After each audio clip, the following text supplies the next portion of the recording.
Well, a few months ago, I kind of sort of highlighted that there were a lot of troubles ahead. I think quite a few people had seen that there were potential for trouble. You could see the writing was on the wall in terms of the finances.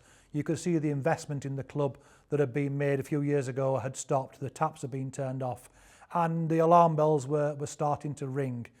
We've always been, well, perhaps not the first couple of years, but for the last 7 or 8 years, we've been concerned about how the club is run. Chris Powell, who was the assistant manager up until last year, did an interview a couple of weeks back, and he said it was the most dysfunctional club that he'd ever worked at. And you can see that. So you look at the club structure, and every other club will have, or not just a football club, but every business will have a CEO. You will have somebody who is in charge from day to day. We don't have one. We had a CEO, he left about 2 or 3 years ago, never replaced him. Most football clubs nowadays will have a sporting director or someone who's looking after the on-field continuity and the hiring and firing. We don't have one. Most clubs will have a major recruitment team. We have one person who, you know, is or isn't part of the team. Just the basic structures that any football club would have in place, we don't have. We have a man who sits in Bangkok who admitted 10 years ago he knew nothing about football and has spent 10 years demonstrating he knows nothing about football, but we thought he must have known something about business. But it turns out he knows nothing about business either. He seems to have zero business acumen. We assumed at the very least he would know how to treat people and to deal with people and to talk to people, but unfortunately he seems not to know that either.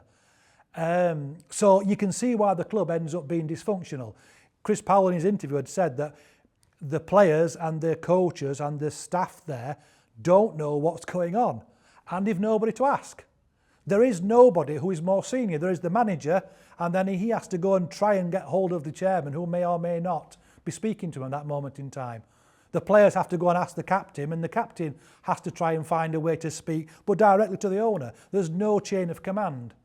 But the problem with that is that there's also, therefore, no checks and balances. So if something is going on that really doesn't look like it's the optimal way of doing it, who is there to challenge that? There's nobody. So if you haven't got a strategy in place, who is there to insist we have one? Well, there's nobody. If we're not paying the players and we're not paying the staff and we are what looks from the outside like we're trading insolvent because we cannot make our payments and we seem to be in a position where we are insolvent, in most businesses there will be a board of directors, and at least somebody on the board of directors will want to blow the whistle, will want to say, no, I can't do this anymore. We don't have a board of directors. We simply have a chairman. But being called a chairman implies there is a board. There is no board. We have no directors. So there is nobody to put in place checks and balances. There is nobody to stop things. There is nobody to generate ideas. There is nobody to build a strategy. There's nobody there to take it further forward. It's a completely, totally and utterly dysfunctional club.